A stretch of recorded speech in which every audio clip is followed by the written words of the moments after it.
जय श्री कृष्णा दोस्तों, आज आपके साथ इस वीडियो के माध्यम से मैं टेक्स्ट 14 और टेक्स्ट 16 शेयर करना चाहूँगा भागवत गीता से। तो सबसे पहले हम टेक्स्ट 14 का अध्ययन करेंगे।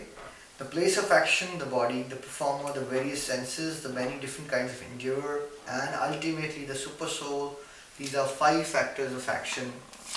कर्म का स्थान शरीर, कर्ता, विभिन्न इंद्रियां, अनेक प्रकार की चेष्टाएं तथा परमात्मा, ये 5 कर्म के कारण हैं।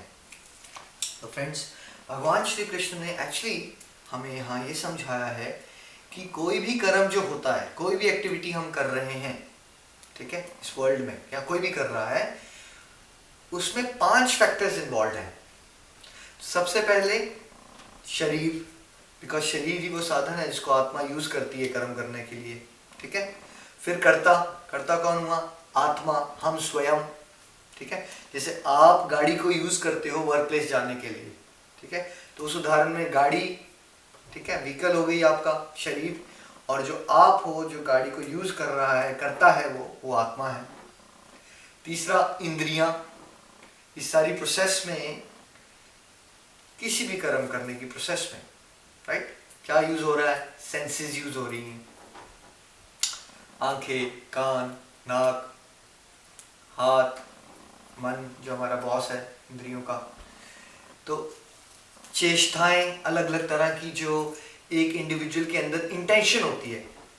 2 इंडिविजुअल्स सिमिलर टाइप ऑफ कर्म कर रहे हैं बाहर से देखने में, लेकिन दोनों की इंटेंशंस अलग हो सकती हैं, ठीक है, तो वो भी इन्वॉल्व हैं एक पर्टिकुलर कर्म में। और finally boss, who is the boss? परमात्मा, भगवान। बाकी सारे फैक्टर्स अगर हैं भी, लेकिन एक परमात्मा का फैक्टर अगर उस काम को अप्रूव कर दे तो वो अप्रूव हो जाएगा, लेकिन रिजेक्ट कर दे तो रिजेक्ट हो जाएगा वो काम। तो अल्टीमेटली जब ये 5 फैक्टर्स एक साथ काम करते हैं फ्रेंड्स, तभी एक पर्टिकुलर कर्म होता है वर्ल्ड में, किसी के भी माध्यम से, चाहे आप या मैं या कोई और, राइट। तो ये 5 फैक्टर्स को समझना बहुत ज़रूरी है। वर्ल्ड में हम लोग एक्साइटमेंट और डिप्रेशन में क्यों रहते हैं? एक्साइटमेंट में बंदा इसलिए जाता है, वो सोचता है मैंने कर दिया, वो बाकी सारे फैक्टर्स को नहीं समझता, भगवान के लिए ग्रेटफुलनेस नहीं बनाता, क्रेडिट खुद ले लेता है, तो ईगो में उसकी बड़ी हो जाती है और फिर एक्साइटमेंट भी बढ़ती है। डिप्रेशन में भी क्यों जाता है कि इंडिविजुअल?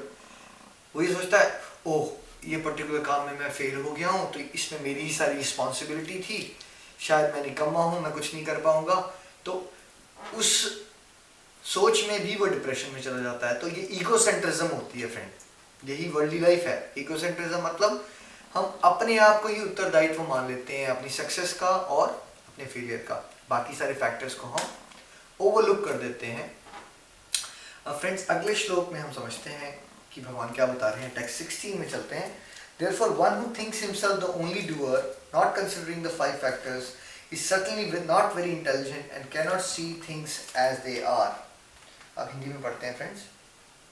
अतएव जो इन 5 कारणों को ना मानकर अपने आप को ही एकमात्र कर्ता मानता है, वह निश्चय ही बहुत बुद्धिमान नहीं होता और वस्तुओं को सही रूप में नहीं देख सकता। अब फ्रेंड्स, यही बात हम पहले डिस्कस कर रहे थे इस वीडियो में।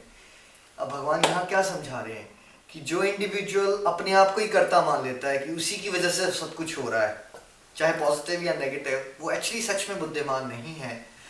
वो लाइफ में होने वाली विविध घटनाओं में यही सोच लेता है कि उसी की वजह से सब कुछ हो रहा है। लेकिन फ्रेंड्स, सच्चाई ये है कि हर एक चीज़ जो हो रही है उसमें 5 फैक्टर इन्वॉल्व हैं, और सबसे इम्पॉर्टेंट फैक्टर परमात्मा इन्वॉल्व है, ठीक है। कई बार आपने भी एक्सपीरियंस किया होगा, ऐसा लगता है कि आपने बहुत हार्ड वर्क किया, बहुत हार्ड वर्क किया, बहुत हार्ड वर्क किया, लेकिन रिजल्ट ही नहीं मिल रहे हैं, आपकी एक्सपेक्टेशन ही नहीं मीट हो रही है। और कई बार आपको ऐसा भी लगा होगा लाइफ में कि आपने बहुत ही कम एफर्ट किया, लेकिन जो रिजल्ट्स हैं वो बहुत ही ज़्यादा मिल गए। ऐसा क्यों होता है फ्रेंड्स? अगर हम ही करता होते तो ये सब बदलाव क्यों आ जाते हैं? कई बार लगता है कि एक क्लास में 5 स्टूडेंट बहुत मेहनत कर रहे हैं, लेकिन उसमें से एक स्टूडेंट बड़ी इजीली फर्स्ट आ जाता है, जिसने रिलेटिवली कम घंटे दिए होते हैं पढ़ाई को in comparison to other 4 students, लेकिन दूसरे नहीं आ पाते हैं फर्स्ट। तो फ्रेंड्स बाकी सारे फैक्टर्स भी हैं जो हमें समझने चाहिए, और बहुत सारे फैक्टर्स एक्चुअली हम कभी समझ ही नहीं पाएंगे, क्योंकि ये जो यूनिवर्स है ये इतना अनलिमिटेड है, इसमें इतने ज़्यादा फैक्टर्स एक्ट कर रहे हैं, मिलियंस बिलियंस ट्रिलियंस, हम काउंट नहीं कर सकते, राइट।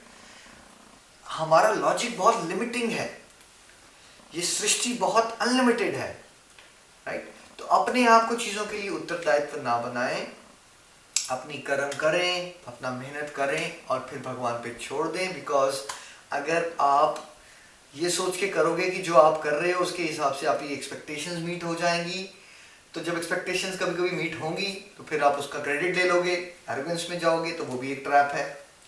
और कभी कभी जब एक्सपेक्टेशंस मीट नहीं होंगी, वो भी तो होना ही है, फिर क्या होगा, फिर ऐसा लगेगा कि हम फेल हो गए और डिप्रेशन में जाओगे। तो उस तरह से इंसान का जीवन जो है वो एक स्विंग बन जाता है। ज़्यादातर लोग इसीलिए एक अनस्टेबल जीवन जी रहे हैं। तो friends, spirituality, devotion, simple words में is a lifestyle of stability. Inner stability कब आएगी, जब हम ये बात समझेंगे कि जो चीज़ों को हम कंट्रोल कर सकते हैं उससे बहुत ज़्यादा चीज़ें ऐसी हैं जिनको हम कंट्रोल नहीं कर सकते। तो हमें डेफिनेटली ये अधिकार है कि हम अपने कर्मों को अच्छा करें, और फिर ये इम्पॉर्टेंट है कि हम उसके बाद की जो प्रोसेसेस हैं वो भगवान के हाथ में छोड़ दें। जैसे ही हम भगवान के डिपार्टमेंट में घुसने की कोशिश करेंगे और फलों को कंट्रोल करने की कोशिश करेंगे, रिजल्ट्स को और आउटकम्स को, तो that is not gonna be healthy for us and that will lead to disturbance in our mental health. तो फ्रेंड्स, अगले वीडियो में मिलते हैं अगले श्लोक के साथ। जय श्री कृष्ण।